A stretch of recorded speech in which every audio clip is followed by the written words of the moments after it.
来，开始。My name is Matt Koss. I'm a 22-year-old recent college graduate from North Carolina.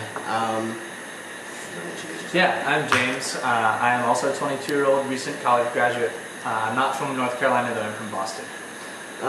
So we graduated from college, and James had this idea that we were going to come or leave the States and find an organic farm somewhere in the world and go work for a couple weeks. And we ended up, after a lot of searching and decisions, here in Nantou in central Taiwan, the only place in Taiwan where you can't see the ocean.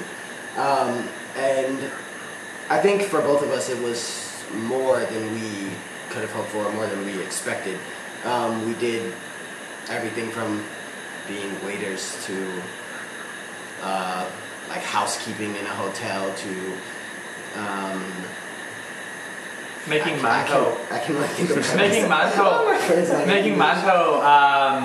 Working in the field on a farm. Yeah, helping to make some of the plum juice and various products has been very interesting. So we've had a very variegated sort of lifestyle. A lot of different activities, so it never gets too boring.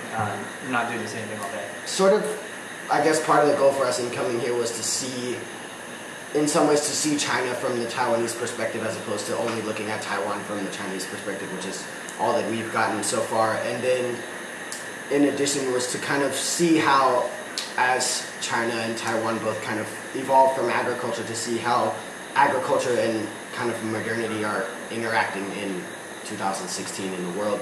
So to see how things like food safety and organic food are being produced and consumed and sold here in Taiwan. And then also to explore this area somewhere that we very likely would never have come had it not been for deciding to go through Wolf to find this place. I think also coming from a position of learning Chinese as a second language, it's been really helpful for both of us to be here because there's a lot of opportunities to have casual conversations and deep conversations in Chinese with both the owners and the staff as well as the guests that come in. And we've made a lot of friends with guests who've stayed for a night or two, and they've been really interested to know, why we're studying Chinese, and we've talked to them about some of their experiences.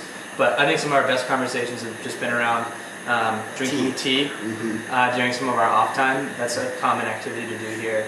And so we've been able to have good conversations, which I think for me was one of the primary motives for their means of trying to experience Taiwan and experience the countryside and experience the language, which is ultimately like a key priority for both of us. Yeah. So, and it's also been good to be in just a natural environment.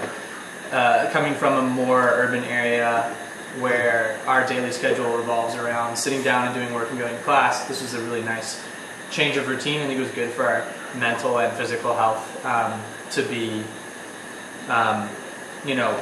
waking up with the sunrise and going to bed pretty early, eating organic food, working with our hands, things like that. It's been really good for us personally. This place, at least for me, has been, there's a saying in Chinese called 世外桃源, which is, I mean, if you want to translate it to English, it's something along the lines of an oasis outside of the world that you know. And it's, for us, it's been, for example, we lose track of the day. We're constantly kind of lose track of the time where we're not looking at a watch. James stopped wearing his watch after our first day here. We deleted Facebook off of our phones. We have been very much focused on living in the moment and not even talking about sort of the future beyond our 3 weeks here. So it's been a good time after college and after kind of the craziness of everyday big city life, if you can call Chapel Hill a big city. Just kind of slow down again and be able to enjoy just looking out the window and seeing what nature is creating every day. The 5,000 different kinds of beetles in Taiwan. Indeed. 干了，这个要干，这个要干。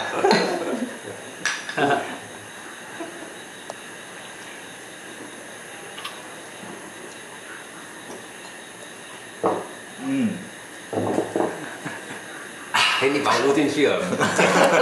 偷偷的。